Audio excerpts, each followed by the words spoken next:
Twin Peaks Season 3 is a parable hidden within a cinematic spectacular. Season 3 of Twin Peaks was not about the characters in Twin Peaks. It was not about advancing their storylines. Hey, I'm G, and this is the G-Spot. Agent Cooper is trapped outside of his reality. He is with Laura Palmer, but she's not really Laura, or is she? And Audrey's storyline was left on a complete cliffhanger. This is a summary of the Season 2 finale and the Season 3 finale. Now, there are a lot of theories out there, and a lot of them seem to fit really well. Two of the more popular ones are,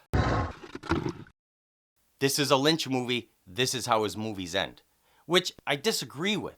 I know that Lynch's movies are very mysterious, but there is always a story to follow. He doesn't just put a bunch of random things on screen and leave it at that.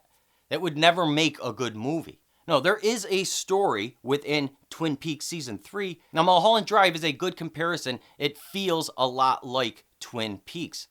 And when we look at Mulholland Drive, we see that in the first couple minutes of the film, we're given a very clear answer as to what we're about to watch. And he lets us know this is all a dream.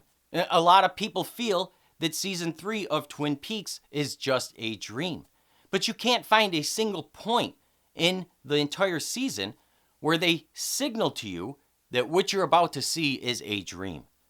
And without that signal, it's not a dream. Now, in the episode where Gordon has a dream, we did identify Doppel as the dreamer. But that was just for that one scene. It was because Gordon needed to put his attention on the two Coopers.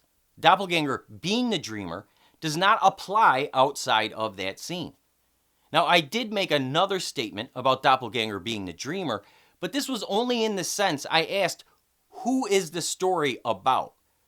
And the story was Doppelganger's story. That is who we followed through the majority of Season 3, and it's his actions that caused all the other actions in Season 3. But this does not mean that Doppelganger is literally off dreaming somewhere. It just meant that it's his story. So no, it's not a dreamer. At no point are we told we are watching a dream. But we are given hints as to exactly what we're watching. And we are told that we're not watching a story about Twin Peaks. And the strongest signals about this come in episode 16 and 17. We talked about episode 16 highlighting how we don't always know the truth of what we're looking at.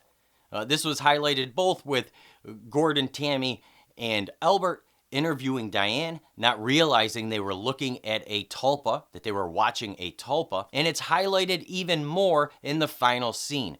Audrey is looking at herself in a mirror, and we are looking at Audrey looking at herself in a mirror, and nobody, the audience or Audrey, knows what we're watching. We don't know what we're looking at. And this was a signal to us that we don't know what we're looking at, that we don't have enough information about Audrey to realize what's really going on with her. Episode 17 takes this whole idea even further. Now, if we were going to get an explanation about what Doppelganger's ultimate endgame was, about what Cooper's whole plan or thought process was when he woke up in the hospital, it all would have been in episode 17. And they reinforced this because episode 17 is all about plans. It opens with Gordon talking about how him, Briggs, and Cooper had a plan to take on Judy. But the thing is Gordon never gives us any details about that plan. He just says that the plan exists. Then we see Chad's planning on breaking out of jail. We see Doppelganger continue his plan with whatever his endgame is with the coordinates. He follows the coordinates to the White Lodge and goes into the White Lodge. We see Briggs's plan to deal with Doppelganger in the White Lodge, and then he sends him to the sheriff's station. Then we get a moment where it seems like Cooper is going to share his plan with us. So we didn't get it from Gordon, but now we're going to get it after this big finale. And listening to Cooper explain this plan, it becomes very clear that they have no intentions of sharing the details of any plans with us. At this point, Doppelganger is gone. His whole storyline is over with. we never found out what Doppelganger wanted.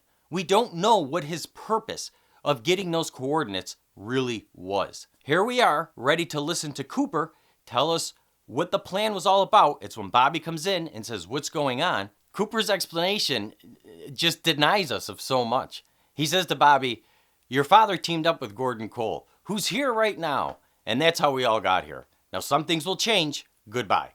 Now that's paraphrased, but it truly is essentially what Cooper says, which is nothing. He just skips around information, just braises topics so we could follow him, but he gives us no details. Episode 17 was the perfect place for them to include what everybody's plan was. They acknowledge this by talking about the plans in episode 17, but still, they never actually give us any details. This is the signal. In Mulholland Drive, we were given a signal that everything we're about to watch is a dream. In season 3 of Twin Peaks, we're given a signal multiple times. Episode 16, episode 17, the last line in episode 18, and in episode 9 that was all about time, when they let us know, you know what, you're never going to figure out what year it actually is. They gave us these signals to let us know the story is not about the characters in Twin Peaks. The details of what these characters are going through are unimportant for this story. You don't need them to put the story together because it's not what the story is about.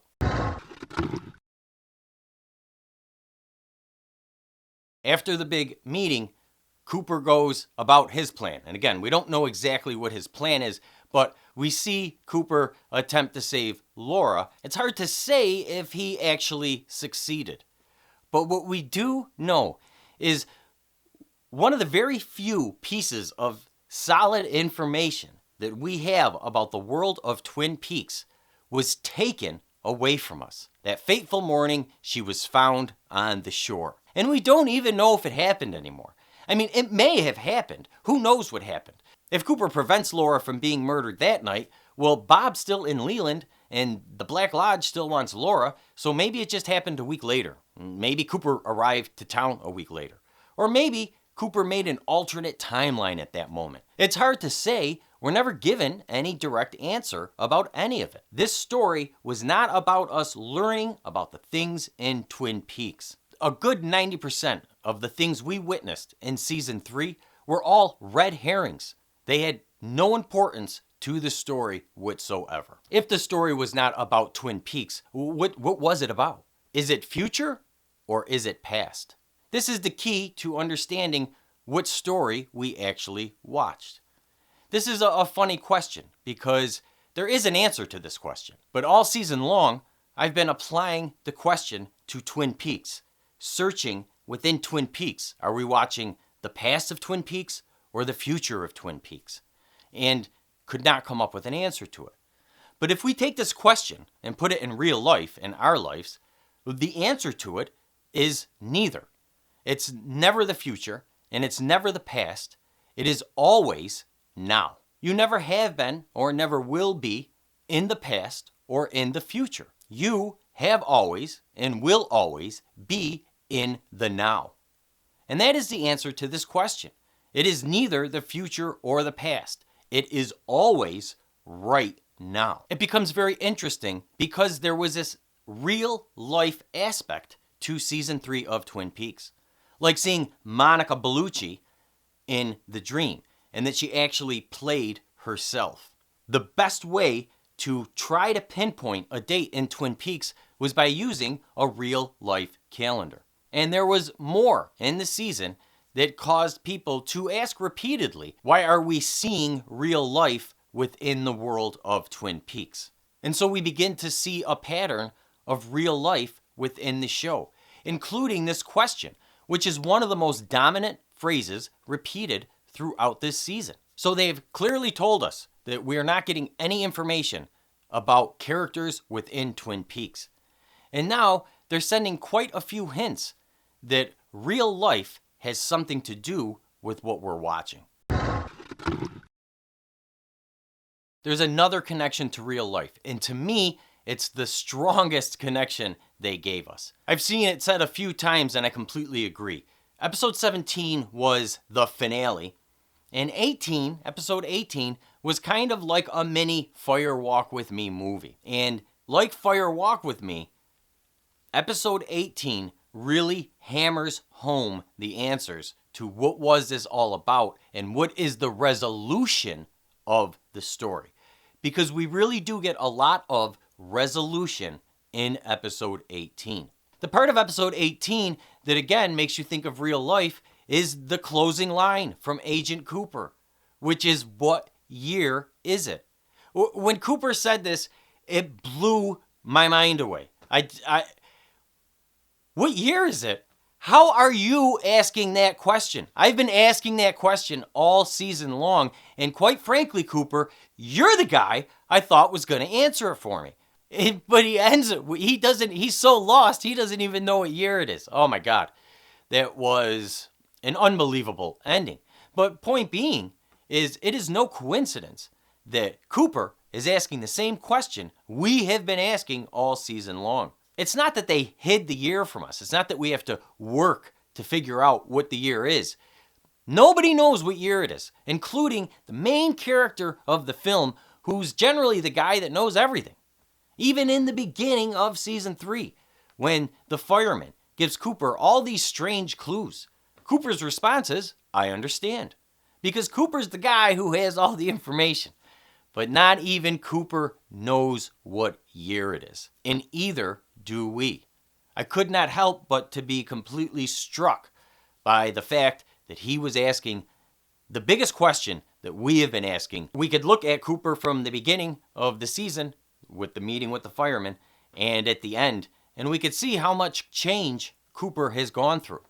As we said, the fireman gives them the clues in the beginning. They're very cryptic clues. I mean, we have no idea what any of them means. At that point, we still have no idea what the majority of them meant. But Cooper simply replies, I understand. So we see Cooper in the beginning, and he's the agent we remember. He's on top of things. He's prepared. He is ready to go. But this Cooper at the end, he's lost. He's fallen. He's a little broken. He is not the same. And so we did see a big change in Cooper's character throughout the season. But it was weird because we barely actually watched Cooper throughout the season. What we mostly watched was this story of 3 Coopers. And this is where we find the real story of season 3 of Twin Peaks.